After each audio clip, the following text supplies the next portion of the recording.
she and I will be talking some after lunch. I'm sure you all know and are ready to roll out the red carpet. We are hosting the fall gathering of the Presbyterian Women of the Presbyterian of James the first weekend in November. So that is part of why she's with us today. So please welcome her. Also at the head table today, I have Julie Mcgrath. Julie is the program chair this year. She's put together with her committee a lot of wonderful programs. You'll see scattered on the table, and then I have stacks of them other places, a bookmark that I would love for you to take with you and keep in your Bible or put on your refrigerator or stick wherever you like to stick things to remind you of. Important dates, all the dates of our programs and who's speaking are on the back of that. I guess you've probably figured out by now you got an email blast from me, most of you, instead of a letter and a bookmark in the mail this year because we thought, or I tried, and this was hard for me, to be more modern and do that way. That saves a few cents by not mailing those, so that's why you didn't get those in the mail this year, but I still hope you'll take them with you. Also at the head table is Miranda Rendles. Miranda is circle leader of Circle 2, a co-chair, and she is the Circle Coordinating Committee chair. And she therefore serves on the program committee, and she was our chairwoman of the day, and she's gotten to talk to the cons all summer long and make this happen today, so she will be introducing them. I know that we have some other guests in the room, and traditionally at this time I invite whoever invited a guest to stand up and introduce them if you would like. Does anybody want to introduce a guest they have? Yes, Elizabeth. I'm Elizabeth Saunders, and my guest today is Shalay 78 from my neighbors. So Welcome. Karen. I'm pleased that my daughter, who lives in Japan, could join us today. She's visiting Jenny Burkett. And you should recognize Jenny Burkett's name because we will pray for her at the end of our time together today, and we always do because she's one of our military heroes. So she's always on our prayer list. So you should recognize her name.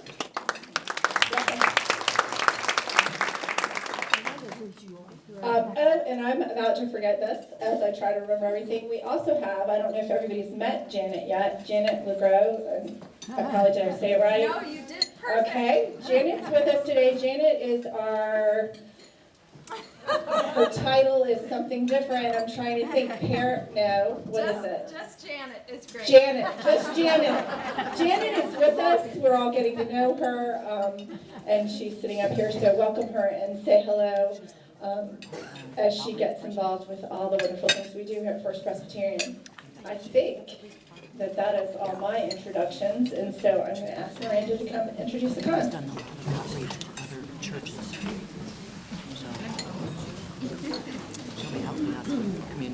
Good afternoon. Good afternoon. I'm absolutely delighted to introduce our speakers today to kick off the Presbyterian Women's Speaking Series this year. When I gathered with the programming committee this summer to determine our monthly speakers, our two guests today were on that initial list. And after you listen today, you'll know why. So I reached out to them to see if they'd be willing to speak, which anyone who's been on the programming committee knows is the beginning of a lengthy back and forth process. They got back to me right away, eager and excited to speak with us. What a blessing in so many ways. Raised in different faiths on opposite sides of the world, our speakers today have made it their life's work to build bridges of peace throughout our community, transcending cultural divides. In fact, in 2017, they were honored as Peacemakers of the Year. How inspiring is that? So, it is my honor and privilege to introduce today's speakers, Annette and Malik.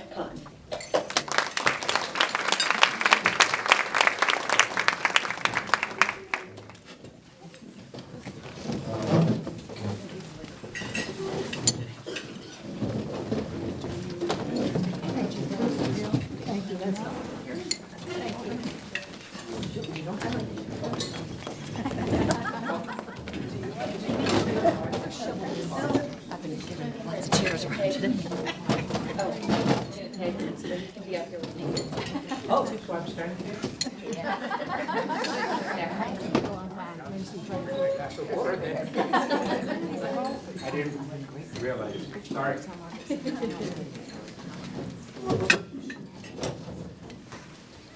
Good afternoon. Yeah, thank you for the invitation and for the bringing us all here. We'll start with a little bit more about each of us, how we got to know each other and all that. So I'm originally from Nebraska. Yeah. Better? Okay. So you can help you over here when it's your turn. So I'm originally from a small town in Nebraska. Population was only 600, not diverse at all.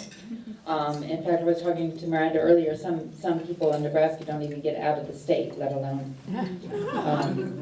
beyond it. I was raised Protestant, baptized Methodist, raised Protestant, attended a small non-denominational church when I was in high school.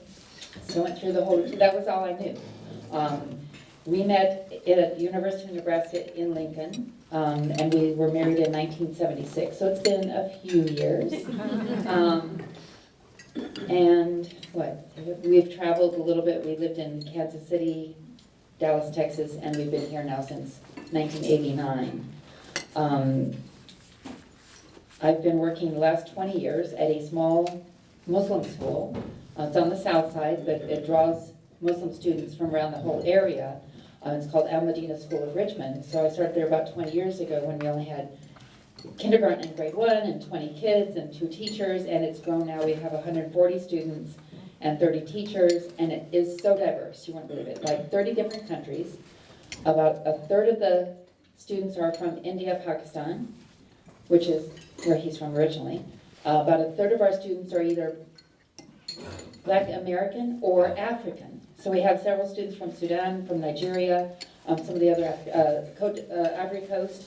So we have about a third of our students are in that grouping, and about a third of them are white, but the white students that we have are Arab white, or Bosnia, Uzbekistan area. I'm the minority. I'm the only white Caucasian in the building, I think. So it's kind of a refreshing change. So I'm learning so much. So that's my school where I work. I'm in the process of trying to retire now from that. I've been in the office for about 20 years. So I'm part-time now, 2 days a week, and Tuesday's one of my days, and I said, I'm not going to be there, I've got something else to do. So they're dealing with it, and we're going to learn a lot more. As far as my experience with the religion, the faith of Islam, when we got married, I didn't know that much about it, just from what he told me a little bit, and I agreed that if we did have children, that yes, I'd agree that they would be raised as Muslim. We don't have our own children, so I have 140 at the school. I say no diapers, no homework. So my process of becoming Muslim, it took a while. And he didn't force, didn't say, so have you decided what you're going to do yet? Not a word, not a peep. And his father passed away in '78, so when I went there for the funeral and the family get-togethers and all that, I met an older gentleman, and sometimes, not always, sometimes they seem so wise and knowledgeable. So anyway, this old gentleman told me that according to the Islamic faith, that it was Ishmael that was supposed to have been sacrificed by Abraham instead of Isaac. And that took me back a few steps and a few tears, and said, oh my goodness, that's not what I have been raised at all to believe. But I got back and I learned and I read and I studied and I researched, and so that's what I believe now, that it was Ishmael instead of Isaac. But when I do interfaith talks and discussions and teach people about Islam, what little I know, it's like it doesn't matter, and we shouldn't fight about whether it was this son or that son. But the purpose in that I learned was that Abraham was willing to do that. And then the ram came in the bushes, as we share the same story. And then, so the ram was sacrificed instead of the son. And so through Isaac, if that was the son that survived, we have David and Prophet Jesus. And through Ishmael, we have Prophet Muhammad. So we're all cousins. And it's such a similar story and a lifting up and a remembrance of Abraham's sacrifice that's a part of all of our faiths. So that's kind of what got me on the road to learning about Islam. And then gradually, I used to just say, oh, I don't eat pork, my husband's from Pakistan. And then gradually I got to be brave enough to say, yeah, I'm Muslim. So that's kind of my beginning story. How about you? How about your? Just brief. Okay, all right. God, I have no idea. I have bullet points prepared for me. And I haven't even looked at it, honestly. Please forgive me. Yes, I'm originally from Pakistan. I came to the States in 1973, January of 1973, so it's been, 46, 47 years, thereabouts. And I am engineer by profession. That's where I graduated from the University of Nebraska as a mechanical engineer. We lived in Kansas City for a little while, and Annette mentioned that. And then I got transferred to Dallas-Fort Worth area. And we came here in 1988, not 1989. That's all right, a few months off. We lived here in Richmond, and because Uncle Philip Morris, they were kind enough, nice enough to hire me, and so this is where I worked for a number of years, and then I retired about approximately 10 years ago. And now I happen to be a bum. I'm not doing it well. I'm just kidding. No, I'm a full-time caregiver for my mom. My mom's 97, going on 98. God bless her. And so it's a full-time job, and then some. And actually, it's not just me. Both Annette and I, we take turns looking after my mom. She's she doesn't have the ability to walk anymore. She's not mobile, and so it requires a lot. It takes a lot of effort. And so I mentioned to you that my professional career was engineering and project management, what have you. As a process engineer, that's what I worked as, made a living at. But on the side, I was very interested in Islam. I wanted to know more about my religion. And very honestly, when I was living in Pakistan, as a youngster, I didn't pay that much attention, I mean, the atmosphere is such that, almost everyone is a Muslim and so. So it was here, when I was working as an engineer here in Richmond, that I, sort of accidentally bumped into this phase of wanting to know more about my own religion. And so I started an intense study, if you will, on my own. And I did that for a number of years. I haven't still, I still do it off and on, given the time, of course. So that's a little bit about myself. I was talking here at the head table. I happened to be, it just so happened that I was the president of the Islamic Center in 9/11/2001. And that sort of thrust me into this position of defending my faith, if you will. 9/11/2001 was, a heinous crime, which, a crime that, my God, that's just, it's unbelievable when you lose 3,000 innocent people, because of this heinous crime. It hits you. It still hits me deep inside of me. And so I had to defend my faith. And as I explained at the head table over here, I still do. I still use the same arguments in the sense that, please do not judge us by what these people actually did. This was pretty much an individual effort on their part.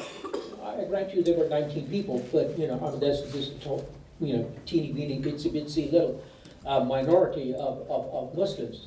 There are 1.4 billion Muslims living in this world, and they certainly did not speak for the rest of us, the majority that is. So do not judge by what these individuals have done. We are peace-loving people by nature. And we'll get, a little bit more into the details of it. Of course, there are, some organizations, especially in the Middle East, which are creating problems for us in the Northwest Pac, part of Afghanistan, etc., etc.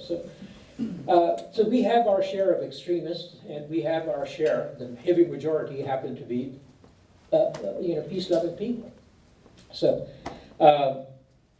I had to defend my faith. We went on television a few times, wrote in the newspaper, etc., etc., etc., etc. So that's a little bit about myself. And hopefully, once we are done with the show and tell over here, there's no show, but I think there's only tell.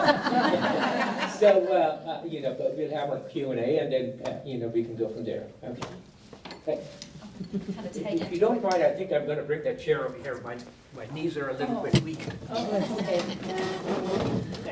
So yeah, like he was saying at 9/11, and I was mentioned a little bit too. 9/11, I was at the school, which is at that time inside the Islamic Center of Virginia on Buford Road, which is one of the largest mosques or masjids here in the Richmond area. So our school was there, and we didn't know what was going on. And found out a little bit more, and we were on lockdown, and told the parents, come get your kids. And then we had, several days off from school because we were more scared and directly impacted because of what these yahoos did that don't represent the faith at all. But knowing that we could be a potential target because here's a Muslim school in the area, there are Muslim kids, there's Muslim families. So we had security guards for a few days, and even, we get bouquets of flowers from a synagogue. We hope you're okay. If the ladies want help going for the grocery shopping, let us know. So Richmond really came out and was a good community and helped us, but we still had some fear, and we still do. So 9/11 was one tipping point for Muslims getting more out there in the community and expressing ourselves and saying, but this is what our faith is all about. Talk to the people who believe it and live it, not by the bad apples in the bunch. And then actually, after November 2016, that became another tipping point of Muslim activism. You'll see now there's Muslims running for Senate and Congress and local offices. So it's like, we got to get out there. We got to be in the public. We got to, be neighbors. You got to know who we are. And if you've never had the chance to meet your neighbor down the street, if they're a Muslim family, down the street, even the sister here, who has a Muslim family, I think, but get to know your neighbors. It's so important. And when you know them as people and you have coffee with them, it's like, they were so nice. Why do we hate Muslims? And that's the phrase, Islam hates the West. It's not true. So learn about it. So all the stuff after 9/11 and after November 2016, the name calling. Oh, they're fundamentalists, they're terrorists, they're foreign-born terrorists. The phrase, go back to where you came from, which seems to be more now. And I'm just waiting for the opportunity. No, I'm from Nebraska. I'd rather stay here.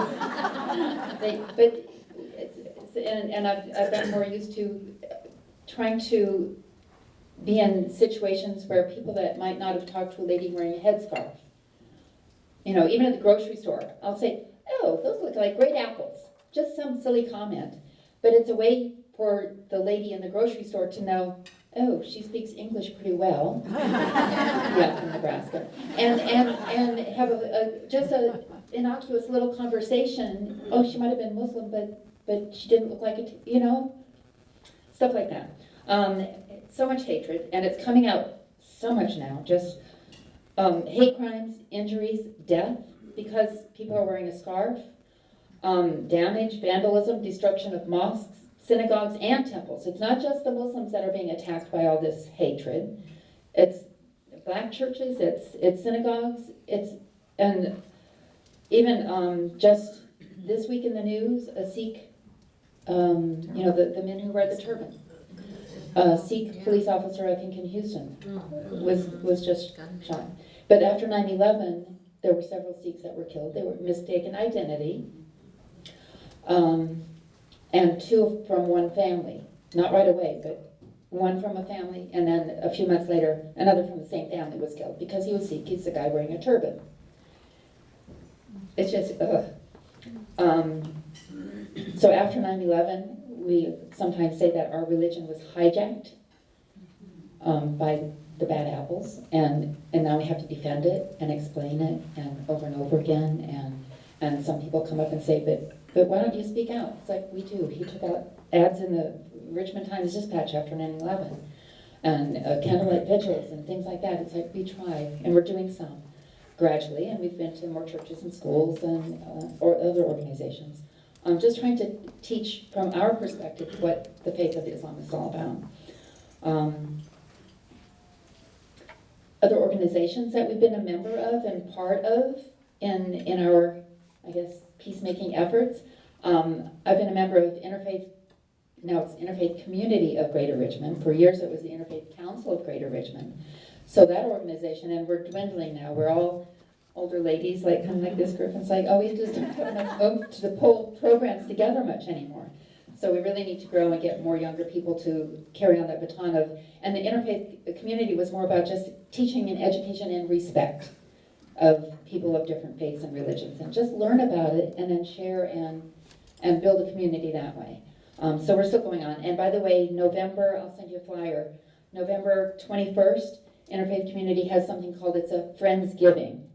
So it's an interfaith get-together. It'll be either at 7th Street Christian or Bon Air on Buford Road, Unity of Bon Air. So one of those locations, but it's a get-together, a dinner, interfaith gathering with like, how can we make peace in our community as a topic or something. Not really a guest speaker, but just talk amongst yourselves and what can we do. So that's coming up. Bon Air Faith Club. I was a member of a group called the Bon Air Faith Club for 8 or 9 years. And it was just a small group of women. We had a Muslim, we had a Baha'i, a Catholic, a Presbyterian, a Methodist, like several Christian flavors were in there. We had a Mormon, but it was like, there's a book out there, it's called The Faith Club.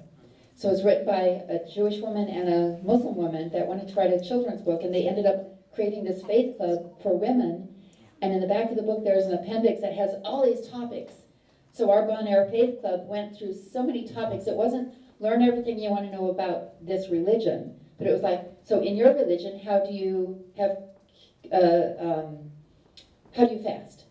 In this religion, another topic might be marriage and death, and the sacraments and the rites and the prophets, and who's your leader, who's God. And just so many different topics that we were able to share and learn from the others. And then we don't meet very often now as a Bon Air Faith Club, but we still get together once in a while as a reunion because we really established some good ties with that group. And I'd love to see faith clubs sprouting up in the area because it's a good way to learn about your sisters and your brothers. Family Peace Festival, anybody heard about the Family Peace Festival or the Richmond Peace Festival? 4 or 5 years ago it was held at Mary Munford. Right over here. So it started out after 9/11. A group of students from Bon Air United Methodist Church, which was down the street from Islamic Center of Buford, on Buford Road. In 2004, they approached us and asked if there was something that they could do to help the children learn about people of other faiths.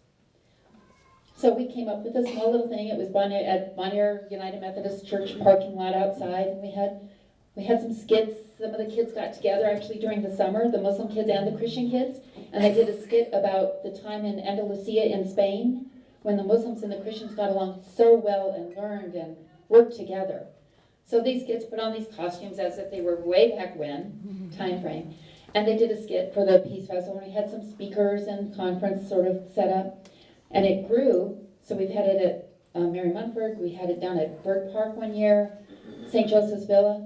But it was such a great gathering of an interfaith, peaceful, let's get together and kumbaya. But it was great, but it was the people that believe in that and live that, we had a wonderful time. But we needed to find a way to reach the rest of the community. Like, okay, you over there, Archie Bunker types.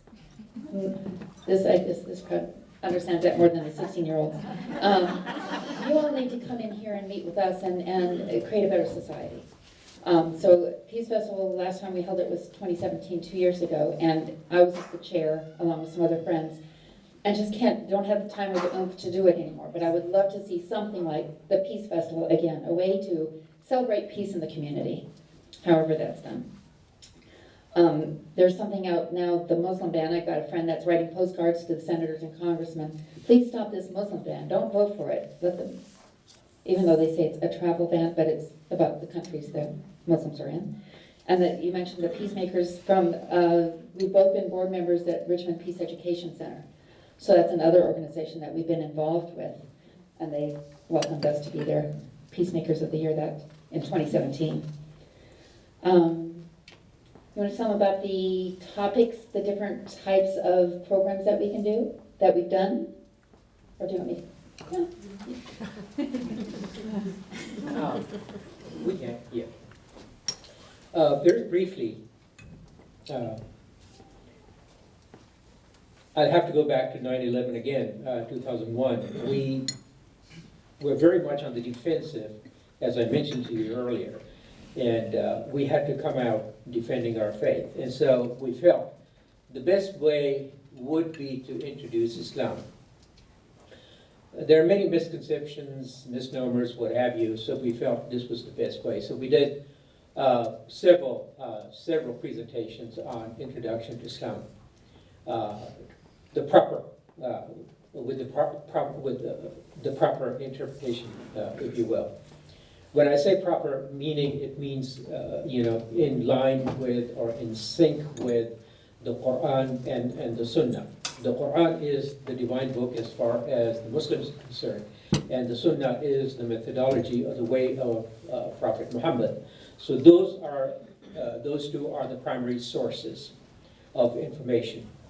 So we went around doing these presentations, and we had several invitations from so many different churches in the greater Richmond metropolitan area. So this is how we actually started. A few years down the road, we thought that we need to freshen this thing up a little bit. I mean, people have heard about the intro to Islam, what have you, boring, we've heard. So we decided to add a little twist to it and said, all right, let's do a presentation on myths and misconceptions about Islam and Muslims, and which I felt was more pertinent, more germane to what was going on in the country, what have you. So, and we're still doing that. In fact, I teach at the Osher Institute at the University of Richmond. How many of you are familiar with that? Yeah, wonderful. So I've been doing that for a couple of 3 years now, and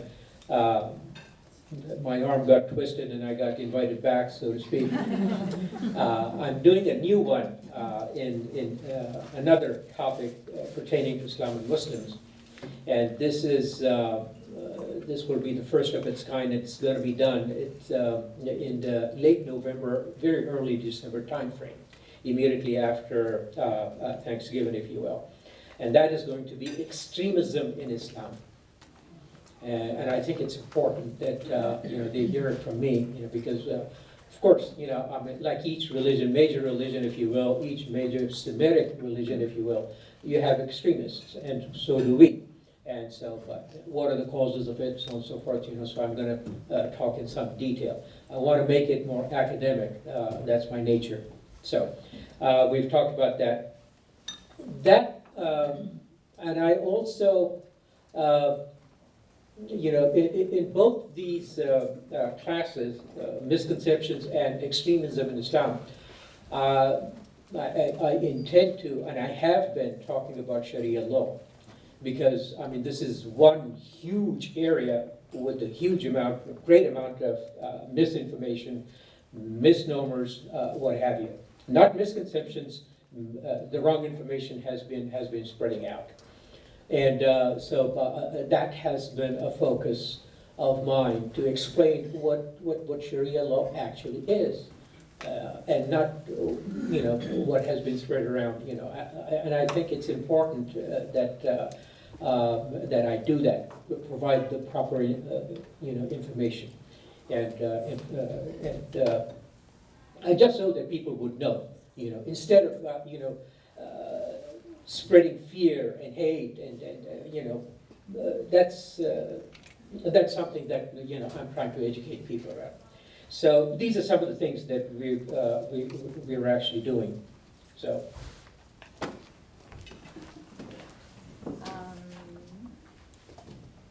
okay, next steps, what can you all do? One is be advocates, meet your neighbor. Say, oh, you know, I met somebody lately and they were Muslim, but that's not what they believe. Just a little way. I know probably in bigger cities, there's more need or opportunity. On the subway, you hear about people with scarves being attacked. But if you're ever in a situation, and we have one of our middle or high school girls, Chesterfield County, was on a public school bus wearing a scarf. She's young, but she was wearing a scarf. Got off her school bus and some guy driving down the street, you know, blaring his horns or honking or making a scene, like, get out of my country, stuff like that. And she was scared and had, you know, talked with the driver and the school counselor and all that. But if you're in a situation and you ever see anything like that, even if it's at Walmart, one suggestion would be, you don't know who the lady is, but just go over and say, act like you know her.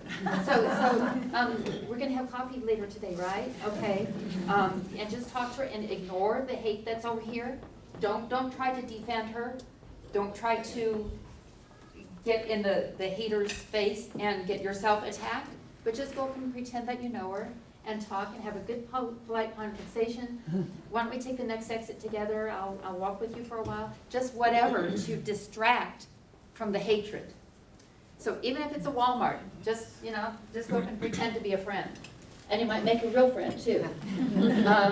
Learn more about the Islamic faith. Learn more about the Sikh faith. Like I said, after 9/11, when he was still president of the Islamic Center, so he was on the news quite often. And we lived in Woodlake at the time, and there was a home in Brandermill. It was an Indian family that were out of town, out of the country. They came home, their home had been vandalized. Water left on, ruined, graffiti written everywhere. And I was scared because my husband's there on the TV. People know how to find out where we live.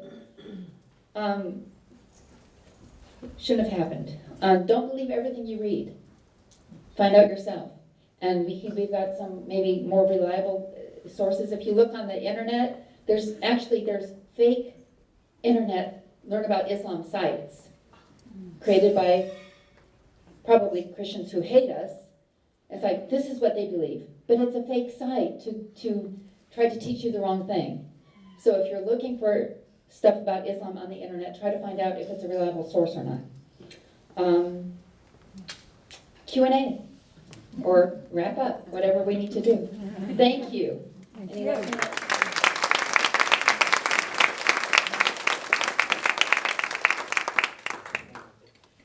Just one more teeny little thing, again, we go back to 9/11 time frame. I was invited by the DOJ, the Department of Justice, because I happen to be the president of the Islamic Center, and they called me in for a meeting. And I just wanted to elaborate on what Annette mentioned about this hate crime that was conducted in Vanderbilt. That wasn't the only one. There was another one which was far more intense. And there's a gas station on Route 10 which goes towards Hopewell. That place was burnt. And, it was burnt. I think there was a small little house or something like that, a shack, if you will, that got burnt up there. Now, the irony of ironies is this, that the person, the owner of this gas station, he was a Sikh. In other words, he had, they wear turbans. You probably don't know this, that more Sikhs actually died because, in the aftermath of 9/11 than Muslims, because they were mistaken as Muslims. In Arizona, in New York, people were beaten up, etc., just because, they dress different and they have a turban. They've got these beards, etc., so they think that, oh, here comes a Muslim. And so that's the unfortunate thing. And I say this as a learning experience really for you all. The family in Brandermill, the house that got trashed, he was, a brown-skinned person like myself, again, and he had a beard. He was a Hindu. He wasn't even a Muslim. See, and so there is a dire need to educate. Not every brown-skinned person happens to be a Muslim. Not every brown-skinned person who has a beard is a Muslim. You know, it simply isn't that way. So, I mean, there's a dire, dire need to educate people. That's all. Yeah. Please. And wrapping up on a higher note, peace, salam, and shalom. And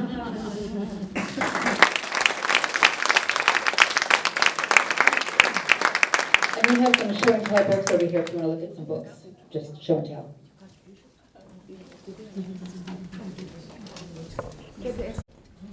Nancy is a wonderful, wonderful person. I love her. Absolutely. You know, she's so passionate about peace in Israel and in Palestine. And how did we get to know Nancy? I think it was through the Interfaith Council of Greater Richmond. Either or RPAC Or through Church Richmond and Peace Muslim Friends. Education Center. And Nancy is responsible for the showings. There were 5 films or something like that. I can't remember. But Nancy is really passionate about it. She's more passionate about peace in Israel and Palestine than I am. And I love her. Marty, and I've met Marty Bean. I've also met their son David. You know. I just wonder what you think. Do you think about it? Does it speak anything to you think? What do you think about that situation? Is that relevant to your? Certainly, it is relevant to the peace. It's relevant to making peace. I think it needs to be nurtured everywhere. Here too in Richmond, we need to get the groups together. We need to get people to understand that Palestinians deserve a homeland, but not at the expense of any threat to Jewish people living in Israel. They need to live side by side, learn to live side by side. I think it's extremely important. They need to do that. Yeah. I fully concur with what Nancy and Marty are doing. No question about that. Yes, ma'am. Yes. May I ask you a question? I know it's a very complex answer. Why would you say are the causes that draw so many young males in the Middle East toward fanaticism? Okay, all right, yeah. Do you mind repeating the question? Okay, I think she asked, why is it so that the young people in Middle East are drawn towards hate and extremism? Am I correct? Yes. Okay, all right. Yeah. It's a complicated situation, no question about it. And as you correctly mentioned, it is complex and it is complicated. I would say not. How do I phrase this thing? There's not a whole lot of them. Yes, there are youngsters who are drawn towards hate and extremism, but not as many as you can think. Not as many as you think. But nevertheless, they are drawn. That's true. And that is primarily because there is a lack of education. The general education is simply not there. It does not exist. Because general education, the kind of education that you have in schools, what have you, they teach us to be human beings, to love one another, coexistence, etc., etc. When that education is simply not there, they become easy targets. They become easy targets for the mullahs, the religious diehards, the extremists, who are the leaders over there. It's not just the Middle East. I think it is Afghanistan, more so than anywhere else. It happens right there in the northwest part of Pakistan. a little bit that the border that meets with Afghanistan, that area, that's very vulnerable to such extremists. Why? It is primarily because of lack of education. It's simply not there. Education is not there. They go to these religious institutions which are called madrasas. And this is where these mullahs, these leaders, this is what they're indoctrinating these kids. But there are steps that are being taken now. Imran Khan, the new Prime Minister of Pakistan, he is from that area. He's a wonderful person, educated at Oxford, what have you, so he knows what the problems are. And he's taking steps, and these steps have been taken to stop this indoctrination of young kids. But it's primarily because of lack of education. That's one thing. The second thing is that they do not understand the religion of Islam itself. They don't. Take Afghanistan again. Afghanistan, they speak Pashto, they speak Dari, they speak Farsi, they speak a variety of different languages. Arabic, which is the basic language that is actually required to understand the Quran, the Hadith, the Sharia, the Fiqh, etc., it's unbeknownst to them. They can't speak that language. They know how to read it, but they don't understand. So if that understanding of the proper text is not there, they're vulnerable to misinformation. You have it in your Christian faith as well. Cut and paste technique, they call it, right? And so that's essentially what is happening. I'll go to you and then, sorry. I have a young daughter who's asked me before why she's seeing a woman in a headscarf in the grocery store. How would you like me to answer that question? Okay. Her, so that I can, educate her to grow up in a Do you want to answer? peaceful way. All right. Do you want to answer? Okay. All right. I want to give her first choice. Yes, in Islam, the women. They do wear hijab, the headscarf, and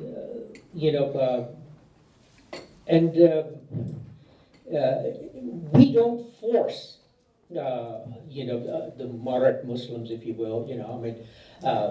Annette, sometimes she wears a scarf and she doesn't sometimes, and there's several people that way, and there are several Muslims who do not simply, they're very good Muslims, but they don't. So. It's a matter of their own personal belief. The recommended thing is to wear the scarf, the headscarf. Yeah, it's simply there. But if you have seen photographs of Mary, the mother of Jesus, for instance, she wore that scarf. You go back into the history of this country itself, 1900s. And the women of this very country, they used to wear these hats, and they used to wear long flowing clothes, dresses, what have you. So it's been an evolutionary process as far as the dresses are concerned, right here in this very country. So the Amish, for instance, they wear it. There are others, who do wear this headscarf, but we don't force it. It's on their own. If they want to do it, fine and dandy. If not, they shouldn't. But let's respect that, because the nuns do it, in the Catholic faith, and looking at old photographs of Mary, for instance, this is the scarf. So sorry. I'm so sorry. I'm sorry. I apologize. I should have turned this thing off. But to frame it to her, who she's only 8. Yes. Would I just say that is their respect for God and their religion? Yes. Modesty. Modesty. Modesty is the best word. Yeah. Okay. Yes, ma'am. This is less a question than a comment, and I want to strongly second your comment about if you have an opportunity to talk with a Muslim, particularly for us Muslim women, the great kind of experience it can be. I spent 6 days in Marrakesh, Morocco, with a group of travelers. And one of the other women in our group of 13 was an American black woman. Her grandfather was an Episcopal priest. Sometime during her adult years, she changed to being a Muslim. She went fully dressed, and when we were on some fairly long bus trips, 5 or 6 of us had the most fascinating conversations about, almost more about the struggles she faces as a black woman, but also about the struggles and her experiences in traveling to Saudi Arabia and all as a Muslim woman. And afterwards, we exchanged emails, and she said, you know, it is so rare to be able to have that kind of conversation and feel that it's not judgmental, that it's friendship, that it's social. And she said it was just wonderful, and it was a big part of what I enjoyed about this trip. And I felt the very same way. But I think we all are sort of trained. You don't talk to strangers, and you don't bring up things that are controversial. And so I think it can be very, very hard to start those conversations. Yes, first of all, I mean, I commend you. I mean, you had a wonderful experience. I'm so glad you did. And I wish more people would have these wonderful, meetings, and, you get to know somebody of a different faith, who wears a different, their attire is slightly different, what have you. But deep inside, they're all human beings. We're all part of the same, human race, if you will. We're interconnected one way or another. And so that needs to be done. Again, I go back to this thing. There is a dire need to educate and to respect one another. One may be of a different faith, a different denomination, but we all need to live together. We really need to do that, This is our one and only planet, for God's sakes. I mean, we need to do that. One more question? Yes? Thank you. I just want to add to what you said, that something happened that as a result of hatred, that maybe some Christians do attack people because of the hatred. But to me, with the little I have learned about Christian and Muslim, I just want her to have that notion that no Christian will have that kind of hatred to attack the fellow human being. I don't know how it operates here. Actually, I'm new in the US, but back in my country, it is the Muslims themselves that do attack Muslims. Right. Because once they first started in the northern part of the country, there are sects that call themselves, they are a group. They are Boko Haram. Mm-hmm. They are saying Western culture or Western education is forbidden, haram or something like that. They started with the churches, but the Muslims were happy because, there are religious fanatics and extremists and fight in Nigeria. So they were happy. Instead of them to address the issue just the way you are doing, they were happy that the Muslims are attacking the Christians. They burn down the churches. They attack pastors and Christians. They killed a lot of them.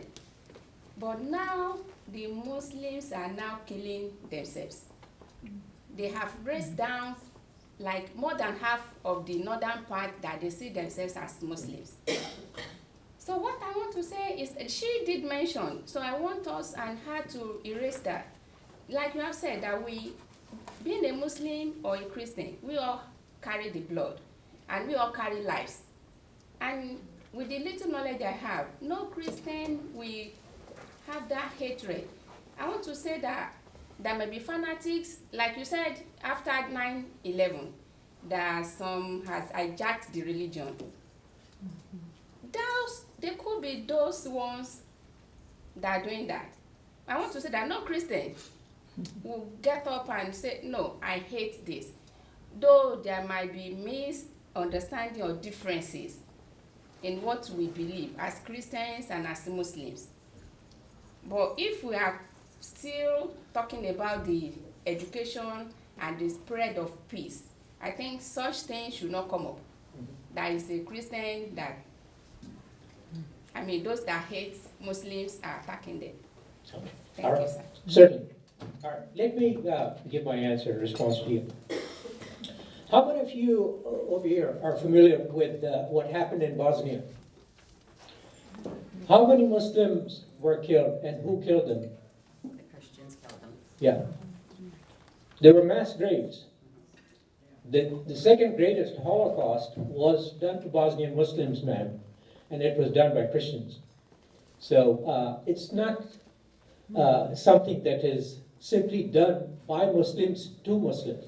So we need to remember these facts as well.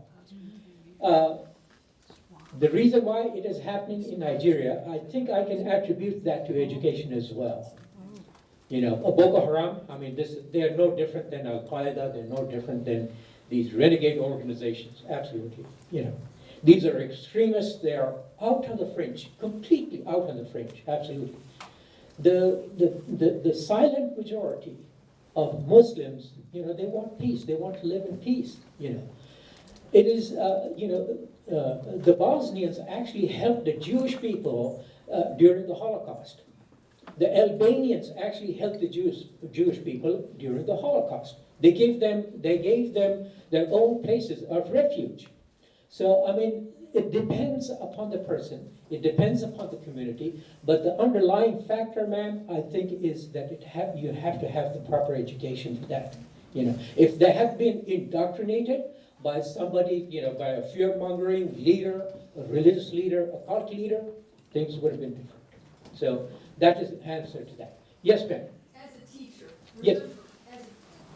As a teacher, remember that education just doesn't come from school. Nowadays, education is coming from the internet, and it's fake news, and it's so-and-so was a Jew, and she stood on my mother's grave, or Right. so-and-so did so-and-so, something else, and it's fake, and unfortunately, the internet is pervasive worldwide, and you don't need a book, all you need is a connection, and learn from bad people. Absolutely. I couldn't agree more. I couldn't agree more. It's not just from... You mentioned Bosnia just on the news the other day. There's a Christian church, I believe it's Greek Orthodox church, that has to be removed from a Bosnian Muslim's land because the land was taken when her family totally was massacred. Right. And this church was built on their land, and now the government says that's got to go.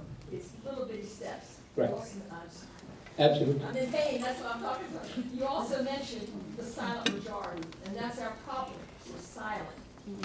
Yeah. That's very true. Now, going back to Bosnia, they're still trying to, you know, they've got all these mass graves. They're trying to figure out, you know, who these bones actually belong to. So it's, again, I mean, education, my goodness, you know, I come back to it over and over again, you know, no question about it. Yes. Any more questions? Do you want to add? Thank you so much.